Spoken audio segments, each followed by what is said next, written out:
Boudiner, jean serré, sensation d'être un petit peu gonflé après l'été, ça nous est tous arrivé. Peut-être même que vous êtes dans cette situation à l'heure où on se parle. En général, en même temps que la rentrée, on se dit tiens, si je faisais un petit régime, si je prenais soin de moi et si je rentrais dans mon pantalon, enfin, ça tombe bien, puisqu'elle a écrit une quarantaine d'ouvrages sur la nutrition, vendu 400 000 livres, traduits en plus de 6 langues différentes. Et elle est notre invitée ce matin. Son dernier ouvrage s'appelle « Les 7 lois de la minceur ».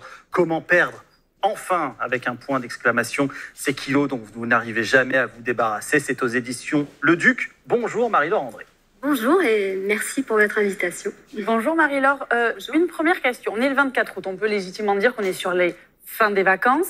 Est-ce que si on a envie de se remettre un petit peu dans le droit chemin, est-ce qu'on est obligé de passer par la case régime, privation, ou est-ce qu'on peut juste adapter nos recettes tout en étant gourmande mais saine ?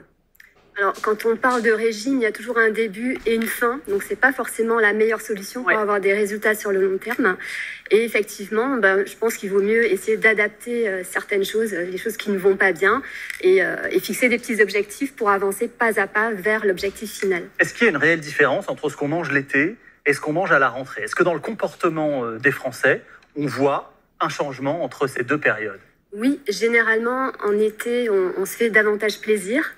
Il y a plus d'invitations, de restaurants, des apéros, des sorties en tout genre, donc plus de glace, plus de choses un peu grasses, un peu sucrées. Donc effectivement, c'est parfois la saison de toutes les tentations et on a tendance à prendre un peu de poids.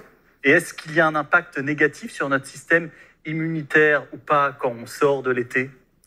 Alors, je vais dire que comme on mange un peu moins équilibré, peut-être un peu plus de choses toutes prêtes en été, on cuisine peut-être un peu moins, il fait chaud, on n'a pas envie d'allumer le four, donc on prend moins de nutriments qui contribuent à notre immunité. Et c'est vrai que à la rentrée, c'est peut-être l'occasion aussi de se remettre en selle, comme on dit, et de manger un peu plus de fruits et légumes de saison, de choses un peu plus brutes, un peu plus saines. Et ça contribue à notre immunité, effectivement. Alors Marie-Laure, avec Adrien, on a un petit peu regardé, on a un petit peu farfouillé sur tout ce qu'on entend, tout ce qu'on peut lire. On a envie d'utiliser votre expertise pour que vous nous disiez si oui ou non ce qu'on a lu, c'est une bonne chose ou pas. On commence avec le régime dit Maria Carré, le Diet Purple, qui ne consiste à manger que des aliments qui ont la même couleur, donc violet, violette, en l'occurrence, aubergine, raisin, navet. Bonne ou mauvaise info ? Vu votre tête, je pense qu'on a la réponse. Écoutez, l'année prochaine, ce ne sera pas du violet, ce sera du vert ou du bleu, et puis l'année d'après, ce sera du jaune. Bon, après, il y a certaines personnes qui vont adhérer parce que forcément, elles se dirigent vers quelque chose d'assez carré, de structuré, et certaines personnes ont besoin de ça. Mais clairement, ce n'est pas quelque chose qui va donner des résultats durables. Donc on écoute Maria Carré, mais on ne mange pas comme elle. Voilà ce qu'il faut retenir. Voilà, on évite. Le régime monoproduit, on en voit passer partout sur les réseaux sociaux. On fait 3 jours où on ne mange que de la pomme ou 3 jours où on ne mange que de l'artichaut. Il paraît que ça nettoie notre organisme et qu'en plus, c'est antioxydant. Est-ce que ça, vous le conseillez ou au contraire, vous dites « Oh là là, surtout pas ».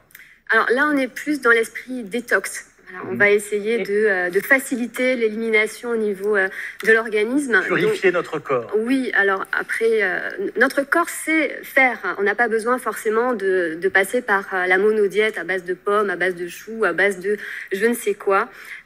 Après, il faut simplement revenir à des choses simples, boire davantage, manger moins de sucre, boire peut-être un peu moins de café, moins de produits industriels transformés, et c'est déjà pas mal.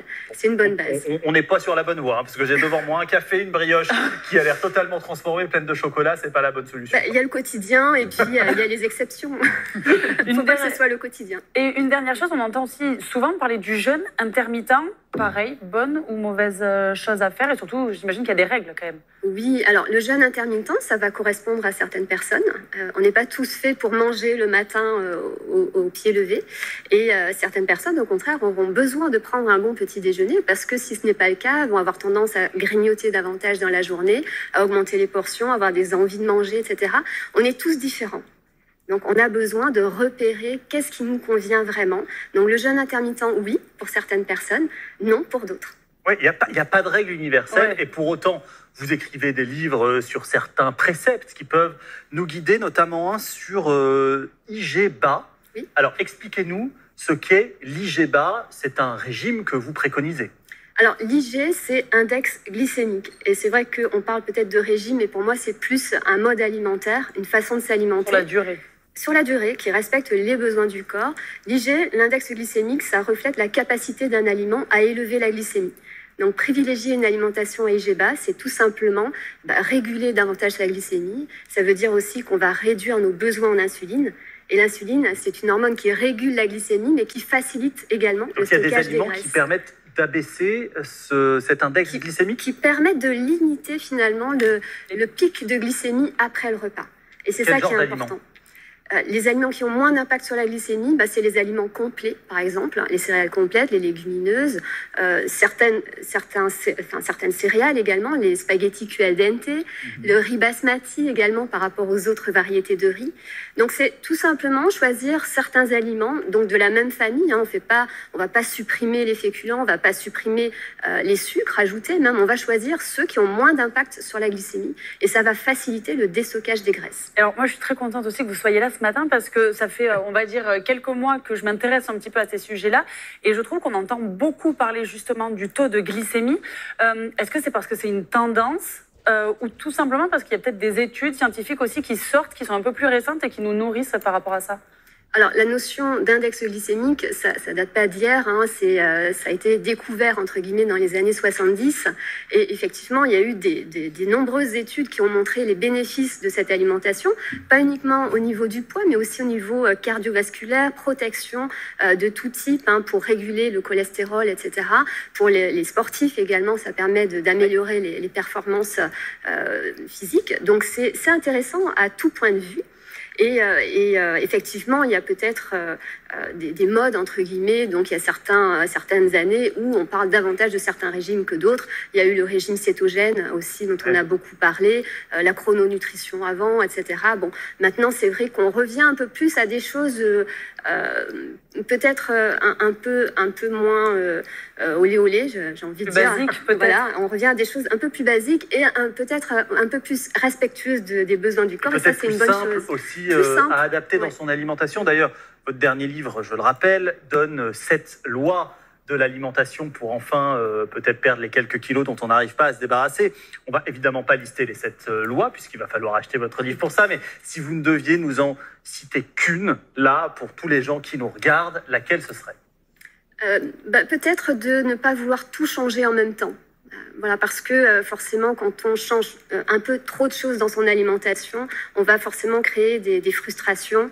Et puis, forcément, les frustrations, ça mène à des envies de manger. Donc, on va se saboter, on va s'auto-saboter. Donc, plutôt que de tout changer du jour au lendemain, peut-être qu'il vaut mieux se fixer des petits objectifs réalistes, réalisables, atteignables. Et puis, on avance pas à pas vers ces objectifs. Et surtout être persévérant, puisqu'on ne peut pas maigrir, évidemment, en 2 jours. Là, en l'occurrence, c'est un plan de 20 semaines que vous proposez dans ce livre. 7 lois pour enfin se débarrasser de ces kilos superflus, les 7 lois de la minceur. C'est signé Marie-Laure André, c'est aux éditions Le Duc. Merci d'être venue sur le plateau de Télématin ce matin. Avec grand plaisir. On va quand même manger de la brioche, mais on garde en tête tout ce que vous nous avez dit, promis. Et on se rappelle aussi que l'activité physique est importante dans ce régime-là.